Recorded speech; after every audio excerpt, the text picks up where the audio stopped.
So I've been having trouble kick flipping. I got my ollie down really well. I can ollie high, I can ollie consistently, I can ollie while moving, but it's my kickflip that's giving me a lot of trouble. It always goes too far when I'm moving and when I'm not. It goes way too far. The front of the board goes down. My back, and like sometimes it like moves from side to side. The board curves, turns. It just doesn't look good. It looks sketchy. So if you could help me, because I'm dying to know how to get my ollies better. So please, open this, look at this video, please make a support video as fast as you can. It'd be much appreciated, because I need to know soon how to ollie much better. Please, okay? And if you could like teach me how, because my landing, I can never land it, even while moving. So if you could like add in a little bit about that, because every time I move, I can't like kickflip very well. And also another thing is, could you like give a video more explaining how to ollie while moving? Because for some reason I can't ollie as high as I can in stationary. Is like I can't ollie as high as I can in stationary while I'm moving. Okay, so if you could do that, just a little bit adding that. That would be much appreciated.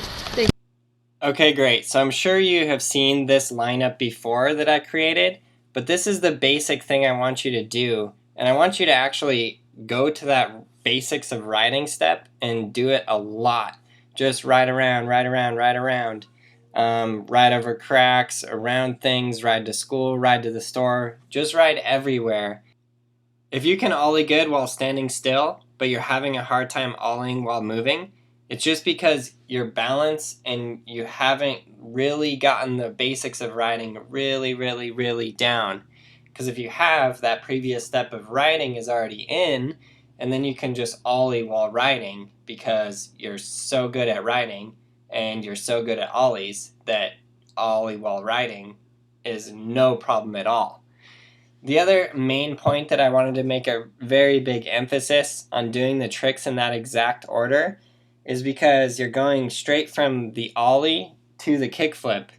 I don't know if you actually learned the 180 or the pop shove it or anything. I don't recall you mentioning anything about that, and obviously you didn't show it in your video.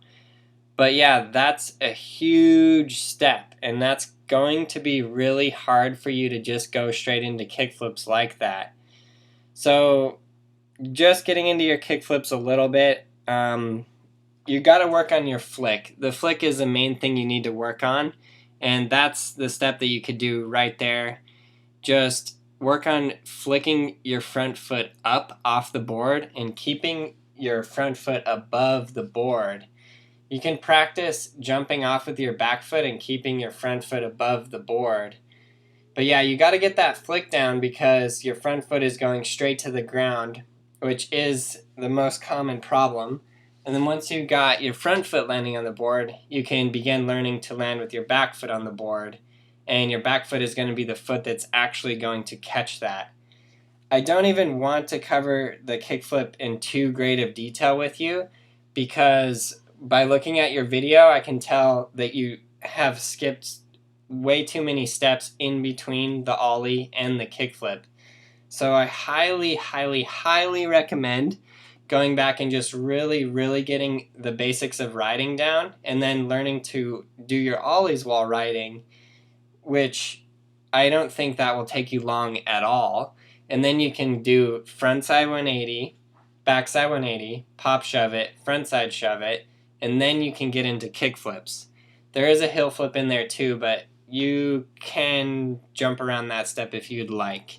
In these skate support videos, I like to not just say, oh yeah, flip the board and then catch it, but I like to break it down into like the basic skill of skateboarding that you're going to need to learn in order to learn those harder tricks. So with what you were saying with your having difficulties ollieing while moving, you definitely need to master that fully before you even begin thinking about kickflips. And then in between the ollie and the kickflip, like I said, there's a lot of steps. So doing each one of those steps in the proper order will not only make you progress faster, but they'll just increase your overall skill of controlling your board. So when you get to those harder steps like the kickflip, it's not as hard for you. With that said, any of you guys learning the basics of skateboarding should check out Skateboarding Made Simple, because it breaks down the exact steps of every single one of those tricks. It's in super detail. The video's about an hour long, so it takes you through every one of those steps. And the whole point here is that you have something to practice all the time. You're never stuck on a trick. So yeah, check it out and master your skateboarding today.